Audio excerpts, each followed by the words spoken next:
აფეთქების შედეგად დაშავებულები, როგორც უკვე გითხარით, სხვადასხვა კლინიკაში არიან ჰოსპიტალიზირებულები, მათ შორის 3 დაზარალებული იმყოფება ღუდუშაურის საავადმყოფოში, ცოტა ხნის წინ იმყოფებოდა დავით სერგენკო, რომელმაც დაშავებულები 3 დაშავებული მოინახულა.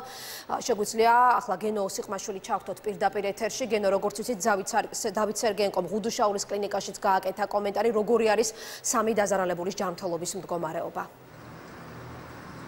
დავით სერგენკო ღუდუშაურის კლინიკაში სულ რამდენიმე წუთის წინ იმყოფებოდა. ამ დროს ღუდუშაურის კლინიკაში ერთი პაციენტი რჩება, ეს არის მოზრდილი მამაკაცი და სწორედ მისი მდგომარეობა გაიგო აქ ადგილზე დავით სერგენკომ. მან განაცხადა, რომ ამ პიროვნების მდგომარეობა არის სტაბილური და სხვებისგან განსხვავებით ამ დროისთვის კი 3 ადამიანი იაშვილის კლინიკაში, ესენი არიან ბავშვები, იაშვილის კლინიკაში არიან.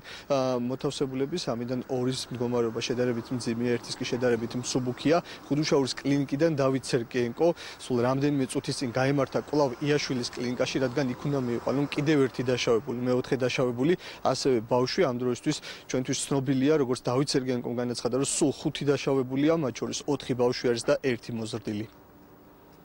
3 ბავშვი, რომელიც ნახე იაშვილის კლინიკაში, 2 არის მსუბუქი ზედაპირული ჭრილობებით, მეორე არის საშუალოს და მსუბუქ შორის.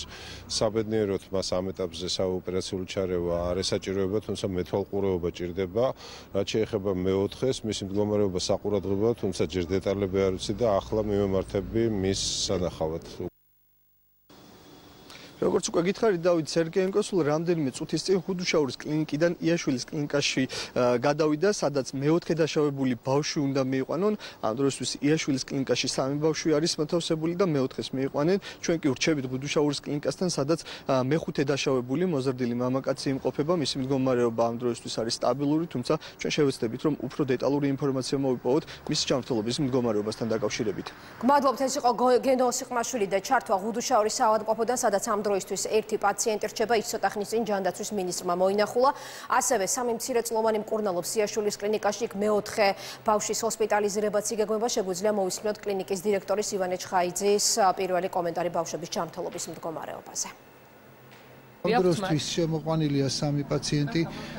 ერთი ჯერჯერობით ზუსტი ასაკი არ ვიცი, 3-4 წლის გოგონა, რომელიც შედარებით მძიმეა, თავის ქალას დაზიანებით და თავის ქალას ტრამვით, თუმცა კომპიუტერული გამოკვლევის შემდეგ მძიმე არ არის, ოპერაციო ჩასარევი არ არის ნეიროქირურგიული.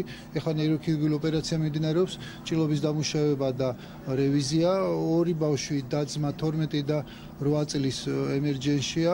აქ ზედაპირული ჭრილობებია და მათი მდგომარეობა არ არის მძიმე და კიდევ ერთი სველოდებით ერთი ბავშვი შედარებით უფრო მძიმე მოყავთ. ის რა დაზიანებები არის? ახალ მეოთხე ბავშვთან დაკავშირებით ერთადერთი რაც ვიცით არის აპარატოს სუნთქვაზე შედარებით მძიმეა. აქედან გამომდინარე შემთხვევის ადგილიდან გადმოყავთ თუ სხვა საავადმყოფოდან? არა, იმედის კლინიკიდან გადმოყავთ საგანგებო სიტუაცია დეპარტამენტს.